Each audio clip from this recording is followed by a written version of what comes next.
Doctor Arjun Das Khatri YouTube channel में आपका स्वागत है। पुस्तक परिचय के अंतर्गत आज मैं आपको अपनी पुस्तक वंदना और भक्ति गीत का परिचय करवाऊंगा।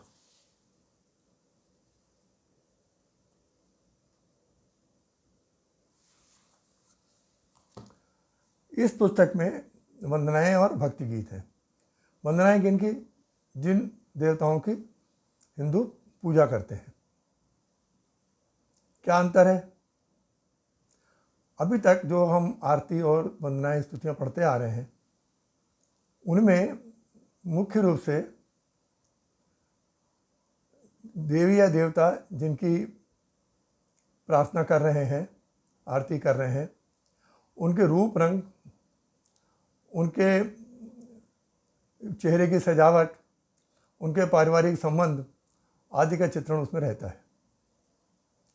मैंने जो रचनाएं की हैं उनमें एक दो अपवादों को छोड़कर प्रायः उन देवी देवताओं के गुणों को प्रमुखता दी गई है, जिन्हें हम यदि अपने जीवन में उतारने का प्रयास भी करें तो हमारा जीवन सफल हो सकता है, एक बहुत अच्छे व्यक्तित्व का निर्माण हो सकता है। यहाँ पर मैं आपको एक बात और बता दूं कि फ्रांस के प्रसिद्ध समाजशास्त्री मैक्सवेल ने अपनी एक पुस्तक लिखी है, धर्म का समाजशास्त्र। उसमें उन्होंने इस बात की विस्तार से व्याख्या की है कि अपनी धर्म शिक्षाओं के आधार पर प्रोटेस्टेंट जो अमेरिका में बसते हैं किस प्रकार से उद्योगपति हो गए, पूंजीपति हो गए, और कैथोलिक पंथ को मानने वाले यूरोप के या अन्य देशों के लोग बहुत पिछड़ गए, और हिंदू या मुस्लिम या अन्य धर्मों के लोगों की भी उन्होंने व्याख्याएं की और बताया कि वो आगे क्यों नहीं बढ़ पाए। ये खास बात है, जब आप धर्म को समझते हैं तो धर्म केवल आपको पूजा पाठ नहीं सिखाता, वो सिखाता है कि आपको जीवन जीना कैसे है। ये सबसे बड़ा महत्वपूर्ण है। तो मैंने इस बात का प्रयास किया है कि जो देवी देवता हमने अनेक प्रकार के जो मान्यता जिनकी है उनमें उनके क्या क्या गुण प्रमुख हैं, और जो गुण प्रमुख हैं उन्हीं पर ध्यान दिया गया है।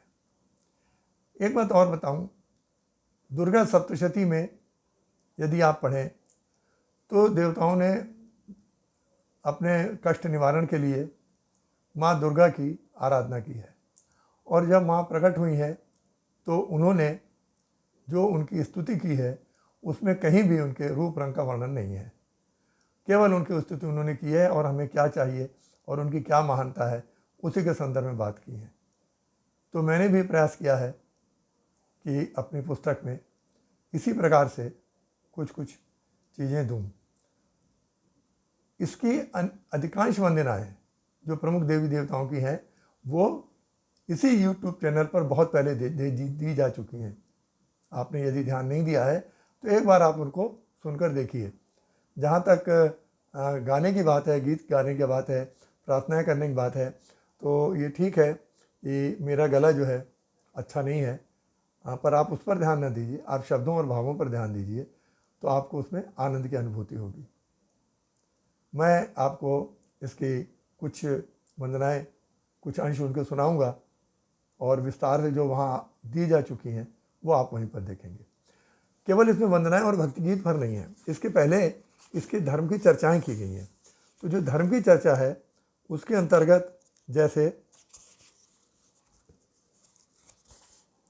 आस्था और विश्वास क्या है, आस्तिकता और पूजा क्या है, शिवलिंग क्या है, लिंग पुराण के अनुसार अलिंग और लिंग क्या होते हैं, भक्ति पूजा और समाधि क्या है, पूजा और उपासना की व्यावहारिक स्थिति हमारी क्या है, फिर पूजा ध्यान में हमको क्या करना चाहिए, भारतीय दर्शन के अनुसार फिर हमारे ईश्वर की अवधारणा क्या है। और इसके बाद जो मेरी कुछ वंदनाएं हैं उसमें कुछ मैंने पहली जो वंदनाएं हैं वो तिरछे शब्दों में दी हैं। जैसे गणेश जी की 7 वंदनाएं हैं, तो पहली एक जो उसकी है मुख्य वंदना वो तिरछे शब्दों में दी है। इसी प्रकार शिव जी की अगर कई हैं तो उसमें एक जो है शिव जी की तिरछे शब्दों में दी है, तो उनकी शुरू में व्याख्या की गई है कि उनमें हमने किस बात का हमको ध्यान रखना है जब उन भगवान की हम स्तुति करेंगे। वैसे तो क्या है, एक पर ब्रह्म होता है, आदिकाल से हमारे देश में भी यही आया, लेकिन समय के अनुसार अनेक देवी देवताओं की आस्था लोगों में उत्पन्न होती चली गई।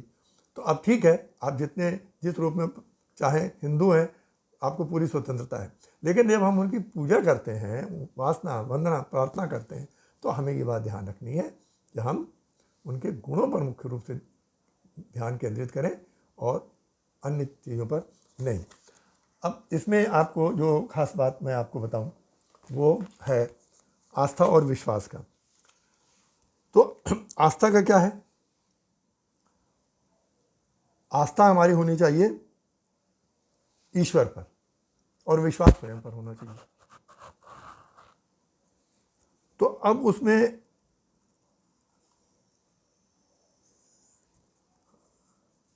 यदि आपका अधूरा काम है तो फिर आपको उसमें कुछ लाभ नहीं मिल सकता। दोनों चीज़ें होंगी तो व्यक्ति अधिक सफल रहता है। अब उसमें चार स्थितियां उत्पन्न होती हैं।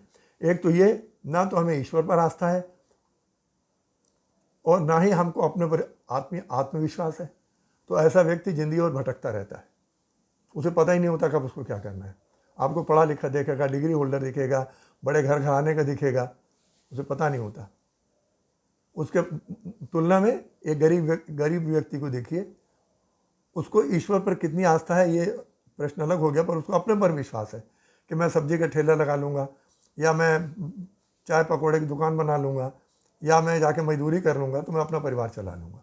उसको ये अधिक पता है, क्यों? उसको अपने पर विश्वास है, मैं कर सकता हूँ। तो चार स्थितियाँ उत्पन्न होती हैं, उसको समझिए। हरदम तू पूजा करे पर आस्था से दूर, विश्वास स्वयं पर है नहीं, भटकन को मजबूर। ना आस्था ना विश्वास, जिंदगी भर भटको। फिर ईश्वर में आस्था बहुत, स्वयं पे नहीं विश्वास, भाग्य भरोसे रहेगा आत्मशक्ति का नाश। आपके आत्मा में शक्ति नहीं है, आपने सोचा कि जो भाग्य में ईश्वर हमको दे रहा है बहुत अच्छा है, जितना दे दे बहुत अच्छा है, तो आप बैठे रहिए, आपकी लाठी निकल गई बहुत अच्छा है, नहीं तो आप भूखे मरिए। लेकिन जिसको अपना विश्वास है वो कोई कार्य करता है, प्रयास करता है, उसमें पूरा नहीं कुछ तो सफल होता है, कोई लाइन तो उसको मिलती है, उसका जीवन चलता है। फिर ईश्वर में नहीं आस्था, स्वयं पे है विश्वास। ये भी एक है, जैसे साम्यवादी देश है, साम्यवादी कम्युनिस्ट अनेक लोग हैं, हम ईश्वर पर विश्वास नहीं रखते, मत रखो, लेकिन उनको आत्मविश्वास है, ईश्वर में कोई आस्था नहीं है, अपने पर आत्मविश्वास है, तो वो लोग भी बहुत ऊंचाइयां चढ़ते हैं। अब चीन को आप देखिए, धर्म में कोई उनकी आस्था नहीं है, किसी ईश्वर को नहीं मानते, तो क्या चीन तरक्की नहीं कर रहा? दुनिया में सबको कपाए हुए। लेकिन ऐसी स्थिति में क्या होता है व्यक्ति में, अगर कभी वो उसको परेशानियाँ आती हैं, कष्ट आते हैं, तो फिर निराशा घेरने लगती है कि अब मैं क्या करूँ, अब मेरा साथ कौन देगा। अब अगर आप स्वयं पर पूरा विश्वास है और ईश्वर भी पर आस्था भी है, तो उस स्थिति में क्या है, ईश्वर में आस्था रहे, स्वयं पे हो विश्वास, सभी समय हर काम में ईश्वर तेरे पास। तो आदमी को लगता है कि मैं काम तो कर रहा हूँ ना, प्रयास कर रहा हूँ, भगवान है, जो होगा देखा जाएगा, मैं अपना प्रयास करूँ। तो जब इस प्रकार से आदमी करता है तो उसका जीवन सफल होता है। अब जो मैंने आपसे कहा कि कुछ वंदनाएं जो है वो बिल्कुल अलग प्रकार से हमने दी हैं, तो इसमें तो थोड़ा सा नाम इसका आ भी जाएगा कहीं कहीं पर एक मैं वंदना आपको पहले दी हुई है, फिर भी आपको सुना रहा हूँ एक अंश उसका। गणपति वंदना। गणपति भगवान कृपा करो, हम शरण आपकी आए हैं, मंद बुद्धि हैं दया करो, सर्वस्व आपसे पाए हैं। प्रथम प्रणाम आपको करते, निर्विघ्न हमारा पूजन हो, आप रहें प्रसन्न भक्त पर, शुद्ध बुद्धि निर्मल मन हो। खास बात, आप प्रसन्न रहें भक्त पर, शुद्ध बुद्धि निर्मल मन हो, ये हमारे जीवन के लिए आवश्यक है। हम सत्कर्म करें जीवन में, ऐसा वर हमको दे दो, लोभ मोह से मुक्त रहे हम, जीवन में खुशियां भर दो। ये देखिए, ये हमको ध्यान रखना है। अब इसमें इसको हम पूरा पढ़ देते हैं, अगला स्टेंजा भी उसको पढ़ देते हैं। कई जन्मों से भटक भटक कर मनुष्य शरीर यह पाए हैं, गणपति भगवान कृपा करो, हम शरण आपकी आए हैं। अब देखिए, दुखों कष्टों को हरण करें प्रभु, ऐसी आपकी माया हो, सब रोगों को दूर करें, निरोग स्वस्थ ये काया हो। विद्या विवेक की वृद्धि करें। विद्या विवेक देने वाले हैं गणेश जी। विद्या विवेक की वृद्धि करें, मेधा से जगमग जीवन हो, मेधा देने वाले हैं। विवेक क्या होता है? समय के अनुकूल आपको कैसे काम करना है वो तत्काल दिमाग में आना। और मेधा क्या होता है? नई नई तकनीकों का विकास, नई नई विधियों का विकास। वो मेधा, जो शोध बुद्धि होती है उसको मेधा कहते हैं। तो गणेश जी विवेक और मेधा देने वाले हैं। तो जब हम उनका पूजन करें तो हम इन गुणों का ध्यान रखें। तो विद्या विवेक की वृद्धि करें, मेधा से जगमग जीवन हो, श्री लक्ष्मी रहे प्रसन्न सदा। धन भी हमको चाहिए। श्री लक्ष्मी रहे प्रसन्न सदा, प्रेम भक्ति सहित धन हो। प्रभु अर्चन स्वीकार करें, जो प्रेम सहित हम लाए हैं। गणपति भगवान कृपा करो, हम शरण आपकी आए। तो आपने देखा, तो इसमें जो बातें कही गई किस प्रकार से है? गुणों के आधार पर है। अब इसमें नवग्रह है, ये भी वंदना दी गई है। तो अब इसमें जो जितने ग्रह हैं वो हमको क्या क्या गुण देने वाले हैं, हमने उन्हीं की उनसे कामना की है। इसकी भी दो चार लाइनें देख लीजिए। ब्रह्मा विष्णु शंकर प्रसन्न हो, जीवन में उत्साह भरें। सभी ग्रह हों अनुकूल प्रभु जी, स्वस्थ रहें धन धान्य बढ़े। सूर्य देवता आत्मशक्ति, सूर्य आत्मशक्ति सूर्य देवता है। सूर्य देवता आत्मशक्ति दें, आत्मविश्वास रहे भरपूर। मैं हूँ कौन कहाँ से आया, क्या करना संशय हो दूर। जीवन लक्ष्य सुनिश्चित हो, दूरदृष्टि दें मार्ग दिखाएं।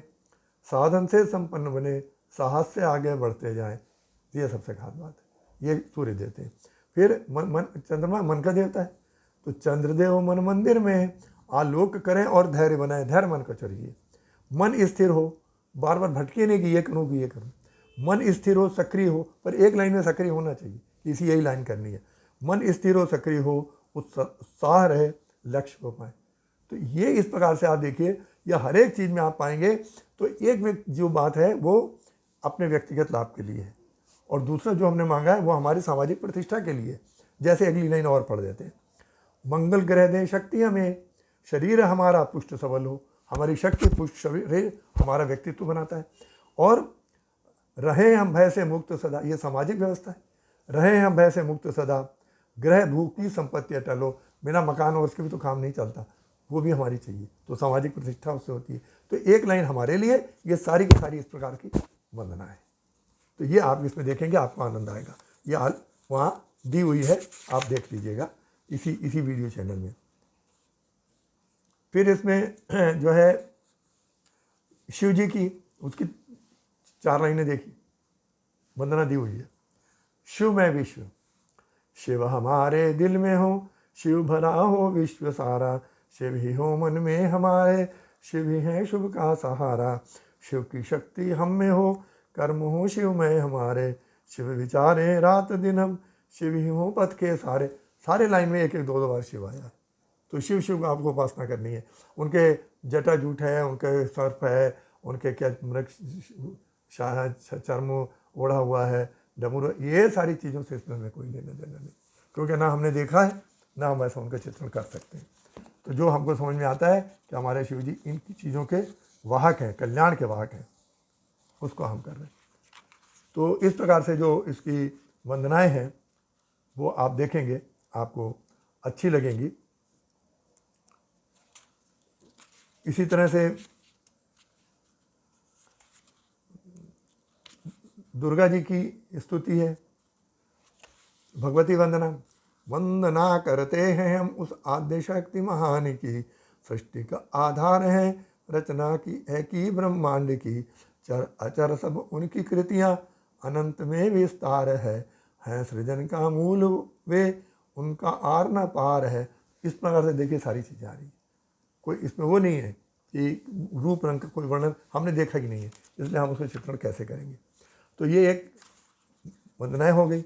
इसके अलावा जो अन्य भी रचनाएं हैं, दार्शनिक रचनाएं हैं और ज्ञानवर्धक रचनाएं हैं। तो एक और आपको ये बता रहा हूँ, ये गुण अवगुण। लोगों की आदत होती है दूसरों की आलोचनाएं करते हैं, पर उसकी आलोचना से हमें क्या लाभ हुआ? हमने आलोचना कर दी, अरे वो तो कल को गरीब घर का था। जैसे मोदी जी को कहते हैं, अरे कल को तो ये छोकरा चाय बेचता था, आज प्राइम मिनिस्टर बन गया, क्या हो गया? अरे भाई, प्राइम मिनिस्टर बन के दुनिया भर में घूम रहा है, सम्मान प्राप्त कर रहा है, देश को विकास के पथ पर ले जा रहा है। हम उसका देखें कैसे वहाँ तक बढ़ गए, किन गुणों से बढ़े। हमको ये महत्वपूर्ण हमारे जीवन का है कि ये देखें कि वो चाय बेचे थे, अरे उनका क्या है, तो ऐसा थोड़ी, ये खास बात है। तो क्या है, अवगुण देखे दुनिया के, निराशा में मन डूब गया, रहे दुखी या क्रोध करें, रक्त जला दिल टूट गया। दूसरी की उन्नति देख के आप जलते रहिए, क्या होगा, आपको कुछ मिला क्या? लोगों की कमियां देखी, अपनी कमी न पहचानी, बातें उनकी कर करके समय गंवाते अज्ञानी। अच्छे गुण देखें सब में, उनका चिंतन मनन करें, जीवन में उनको उतार आशाओं के गगन चढ़ें। अंत समय में रावण के प्रिय लक्ष्मण से राम कहें, वह ज्ञानी विद्यासागर चरणों में जा ज्ञान गहे। आशा देती इच्छाएं, दिशा व्यक्ति तय करता है, सफल वही हो पाता है, संकल्प हृदय में रखता है। तो ये देखिए, जीवन के एक दिशा देने के लिए इस प्रकार की रचना है। फिर एक आपको, और ये इसमें जो है बड़ा महत्वपूर्ण, उसमें मेरा योग गीत ऑडियो है, रिकॉर्डेड है, बहुत सुंदर गीत है, इसी चैनल में जो सबसे निचली बादान पर है, उसी में है। तो योग करें में, आओ योग करें हम, तन मन स्वस्थ बनाए, आओ योग करें हम, तन मन स्वस्थ बनाए, आत्मा से साक्षात करें, आनंद में खो जाए, आत्मा से साक्षात करें, आनंद में खो जाए, आओ योग करें हम, तन मन स्वस्थ बनाए, आओ योग करें हम। तो ये म्यूज़िक के साथ में, संगीत के साथ में, जो वो उसको मैंने नहीं गाया है, अलग से गायक नहीं गाया है, और ये लिखा मेरा है। तो ये वाले गीत भी आप पढ़ेंगे, आपको अच्छा लगेगा। तो यदि आप वंदनाएं और भक्ति गीत कभी आपको पढ़ने का अवसर मिले, प्राप्त कीजिए उसको, और तो आपको बड़ा आनंद आएगा, और आपको ये पता लगेगा कि वास्तव में धर्म हमारे व्यक्तित्व का विकास कैसे करता है, केवल कर्म कांड भरी जीवन में पर्याप्त नहीं होते हैं। आपसे अनुरोध करूंगा, यदि मेरे चैनल सब्सक्राइब नहीं की है तो इसको सब्सक्राइब कीजिए, और अपने मित्रों में शेयर कीजिए। अच्छी से अच्छी बातों का जहाँ तक संभव अधिक से अधिक प्रचार प्रसार कीजिए। धन्यवाद।